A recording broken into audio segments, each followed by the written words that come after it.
여러분, 신자라면 누구나 한 번쯤은 이런 고민 해보셨을 거예요. 내 구원, 이거 정말 안전한 걸까? 혹시 내가 큰 실수를 저지르면 다 날아가 버리는 거 아닐까? 하는 그런 불안감이요. 오늘 이 아주 중요한 질문에 대해서 한번 깊이 들어가 보겠습니다. 네, 바로 이 질문입니다. 우리가 신앙생활을 하다 보면 어쩔 수 없이 찾아오는 의심의 순간들이 있잖아요. 내가 진짜 구원받은 거 맞아? 만약에 내가 정말 큰 죄를 지으면 이 구원도 그냥 없던 일이 되는 건가? 뭐 이런 생각들 말이에요. 자, 이렇게 마음 깊은 곳에서 올라오는 불안감에 대해 신학에서는 아주 명쾌한 답을 제시하는데요. 그게 바로 성도의 견인이라는 교리입니다. 이름만 들으면 좀 딱딱하고 어렵죠? 근데 사실 핵심은 정말 간단해요. 이건 바로 우리를 향한 하나님의 절대 깨지지 않는 약속에 대한 이야기거든요.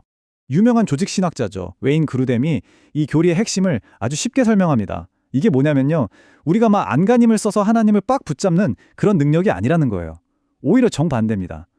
하나님께서 우리를 절대로 놓지 않으시는 그분의 능력에 관한 거죠. 그러니까 구원의 열쇠는 우리의 어떤 대단한 의지력이 아니라 전적으로 하나님의 신실하심에 달려있다. 바로 이겁니다. 그리고 이 약속, 놀랍게도 예수님이 직접 하신 말씀입니다. 정말 강력한 확신을 주시죠. 들어보세요. 내 양은 그 누구도 내 손에서 빼앗을 수 없다. 심지어 아버지의 손과 자신의 손, 이중으로 안전장치를 걸어서 그 누구도 빼앗아갈 수 없다고 아주 그냥 못을 박으시는 거예요. 사도 바울도 똑같은 이야기를 합니다. 빌립보서에서 뭐라고 하냐면 이 구원이라는 건 하나님이 우리 안에서 시작한 착한 일이라는 거예요. 그리고 중요한 건 그분이 시작하셨기 때문에 반드시 그분이 직접 완성하신다는 겁니다. 우리가 아니라요. 보이시죠? 결국 하나님의 능력으로 우리가 보호받고 있다. 이 개념이 신약 성경 전체를 관통하는 아주 중요한 메시지 중 하나인 겁니다. 심지어 우리가 내가 믿는다라고 하는 이 믿음조차도요. 사실은 그분의 보호하심 안에서 안전하게 지켜지고 있는 거라는 거죠. 정말 놀랍지 않나요? 자, 그런데 여기까지 들으면 아마 이런 질문이 바로 튀어나올 거예요. 알겠습니다. 좋은 말씀인데 제 주변에는 분명히 교회를 떠나고 신앙을 버린 사람들이 있거든요. 그리고 성경에도 막 떨어져 나가지 말라는 무시무시한 경고들이 엄청 많잖아요. 네, 맞습니다. 그럼 이 문제들은 대체 어떻게 이해해야 할까요? 네, 정말 그렇죠. 한때는 정말 뜨겁게 신앙을 고백했던 것 같은데 어느 순간 완전히 돌아서 버리는 사람들. 이건 성도의 견인교리를 이야기할 때 우리가 마주하는 가장 현실적이고 또 마음 아픈 질문일 겁니다. 그런데 성경은요, 이 현상에 대해서 아주 분명하게 설명해 줍니다. 요한 1서를 보면 이렇게 나와요. 그들이 우리에게서 나갔지만 사실은 처음부터 우리에게 속한 사람들이 아니었다는 겁니다. 좀 역설적이죠? 그들이 떠나간 그 행동 자체가 저 사람은 원래부터 진짜 공동체의 일원이 아니었구나 라는 걸 드러내주는 증거가 되었다는 거예요. 자, 이 표를 보시면 그 차이가 한눈에 들어올 겁니다. 보세요. 한쪽은 진짜 거듭남의 뿌리를 두고 있어요. 이건 하나님에게서 시작된 거죠. 그러니까 하나님의 능력으로 끝까지 가는 겁니다. 그런데 다른 한쪽은요, 진짜 거듭난 경험 없이 그냥 겉으로만 고백했던 거예요. 자기 노력이나 그 순간의 뜨거운 감정에 의존했던 거죠. 그러니 결국엔 떠나갈 수밖에 없게 되는 겁니다. 자, 여기서 또 하나의 아주 중요한 질문이 나옵니다. 아니, 그렇게 안전하다면서요? 근데 왜 성경은 그렇게 자꾸 믿음에서 떨어져 나가지 말라고 무섭게 경고를 하는 거죠? 이거 약간 모순처럼 들리지 않으세요? 마치 안전벨트 딱 맨 사람한테 계속 사고 나면 죽어요 하고 경고하는 것 같잖아요.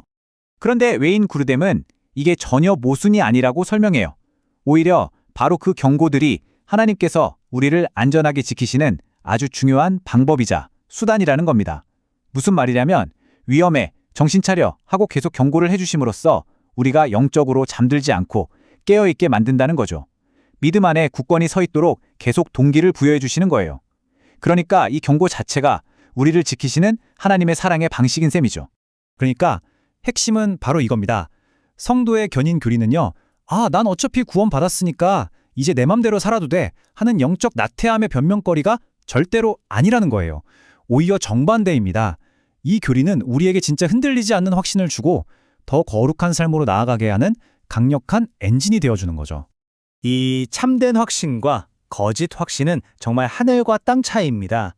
복음의 약속에 깊이 뿌리내린 진짜 확신은요, 자연스럽게 감사와 거룩한 삶으로 이어져요. 하지만 그냥 내 종교적인 행위, 주일 성수나 헌금 같은 것에 근거한 거짓된 확신은 이만하면 나 괜찮은 신자지? 하는 자기만족과 영적인 나태함으로 빠지기 정말 쉽습니다.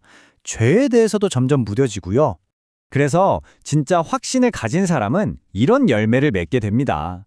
죄를 위한 변명거리를 찾는 게 아니에요. 오히려 내가 넘어지고 실패했을 때조차도 소망을 잃지 않는 깊은 위로를 얻게 되죠. 그리고 이런 나를 끝까지 붙들어 주시는구나 하는 그 하나님을 향한 감사 때문에 더 거룩한 삶을 살고 싶다는 강력한 동기가 막 생겨나는 겁니다. 자, 그럼 이제 거의 다 왔습니다. 그렇다면 우리의 이 놀라운 안전함, 그 궁극적인 근거는 대체 어디에 있는 걸까요? 그건 바로 하나님의 영원한 구원 계획, 그 누구도, 그 무엇도 끊을 수 없는 황금 사슬에 단단히 연결되어 있기 때문입니다. 존 칼빈 같은 위대한 신학자들이 계속해서 강조해 온 게 바로 이겁니다. 신자의 안전함은요, 세상이 창조되기도 전부터 우리를 구원하시기로 작정하신 하나님의 주권적인 결정에 그 뿌리를 두고 있다는 거예요. 그러니까 우리가 끝까지 믿음을 지키는 이 견인은 이 거대한 계획의 당연한 결과물일 뿐이라는 거죠.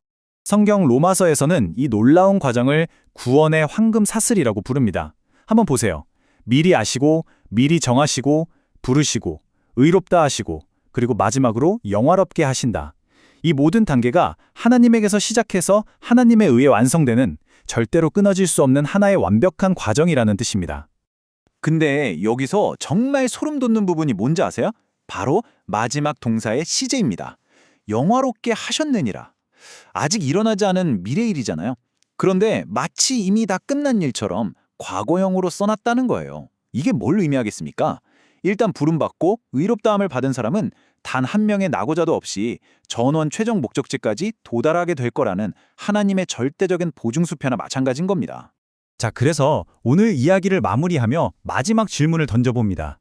만약 여러분의 구원이, 여러분의 미래가 이토록 강력하고 흔들림 없는 하나님의 약속 위에 서 있다면 이 진리가 바로 오늘 여러분의 삶을 어떻게 바꿀 수 있을까요? 이 사실이 어떻게 여러분을 그 모든 실패에 대한 두려움에서 자유롭게 하고 더 큰 기쁨과 담대함으로 하루하루를 살아가게 할 수 있을까요?